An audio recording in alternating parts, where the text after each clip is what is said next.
Without commitment, you'll never start.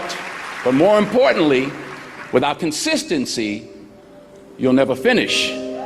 It's not easy. If it was easy, there'd be no Kerry Washington.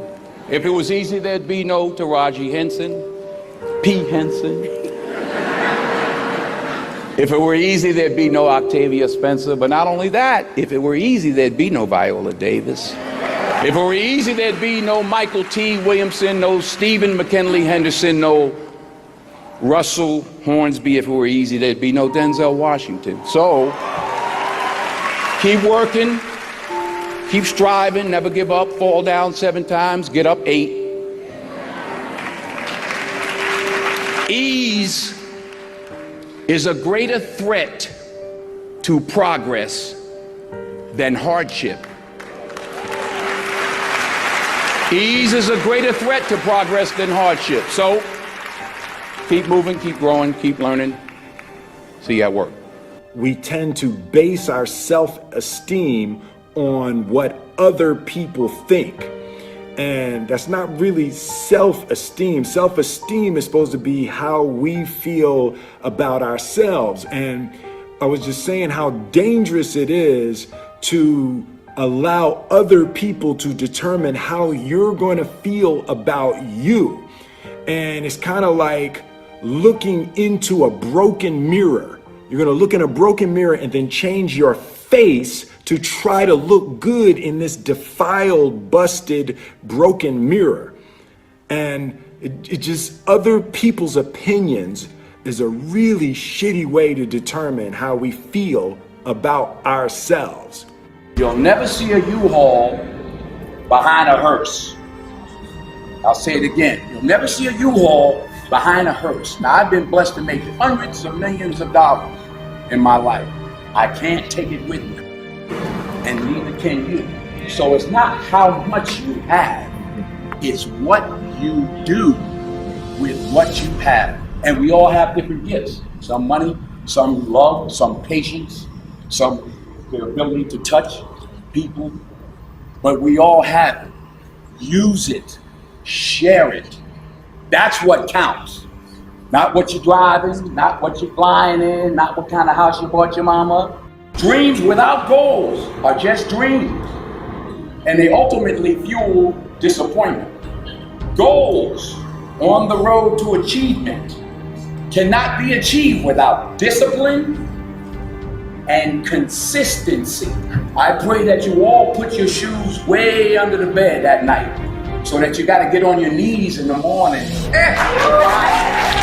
The one thing I'm the most happy about in terms of my career is the fact that I got there with the grace of God, first of all, but short of that, I got there just by working hard, not partying with the right people, not compromising myself in any way or cutting any kind of deals, just by working hard, just by plugging along, sawing wood, as I like to call it.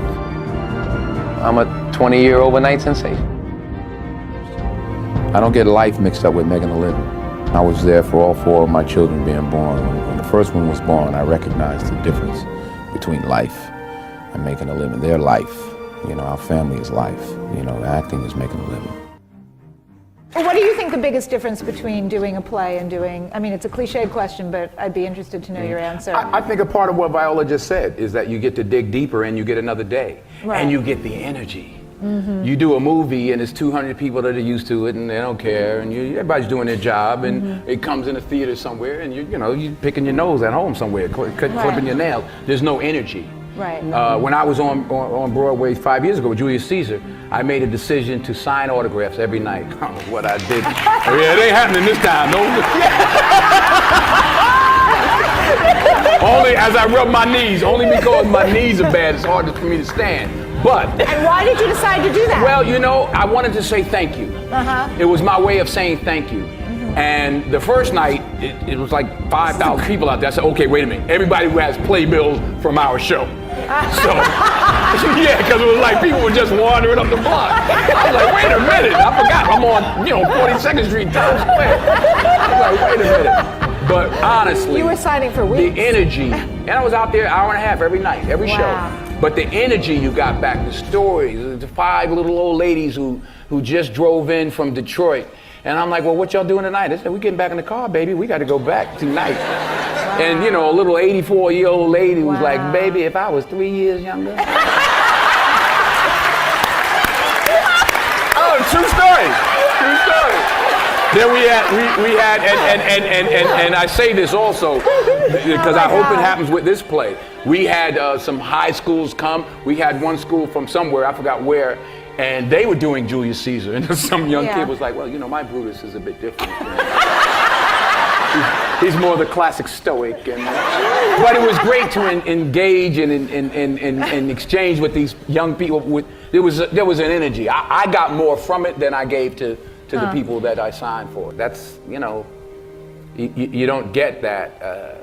You know, the odd thing about success in film is the budgets get bigger, you make more money, but they become more formulaic. Yes. So you don't get the opportunity. So God willing, if I stay around long enough, this is what I'm going to be doing. You know, you're always affected by opinion, but the more opinions there are of you, of me, the less I look at them, because I just can't live my life based upon what other people think about me. So I can't concern myself too much with what other people think. You know, it's just not healthy. I don't think I could continue to do what I do if I was constantly worrying about what somebody thought about it. And anything you want good, you can have. So claim it. Work hard to get it. When you get it, reach back. Pull someone else up. Each one, teach one. Don't just aspire to make a living.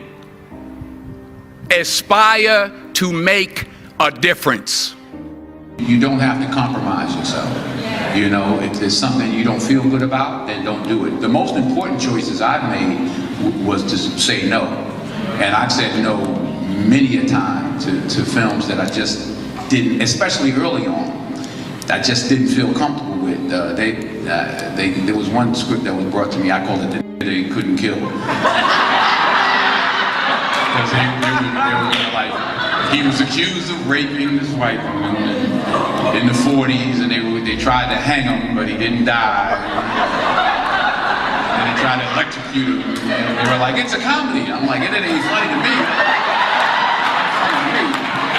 So I actually called Sidney Poitier, who I was fortunate at that time to be able to call.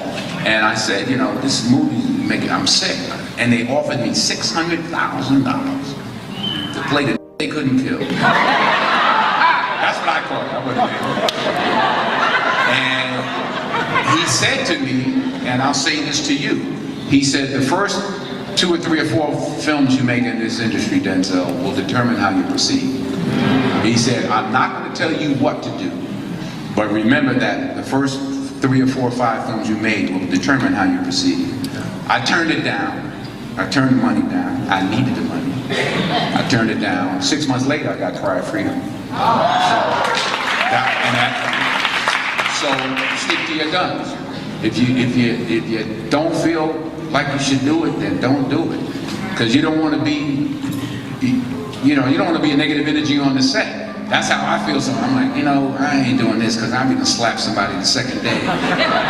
So I just, it's something. I think the most important decisions you can make as an actor, actress, is saying no.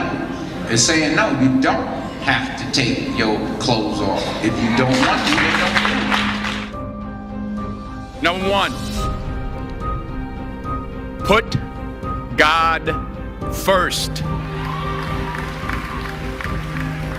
Put God first in everything you do.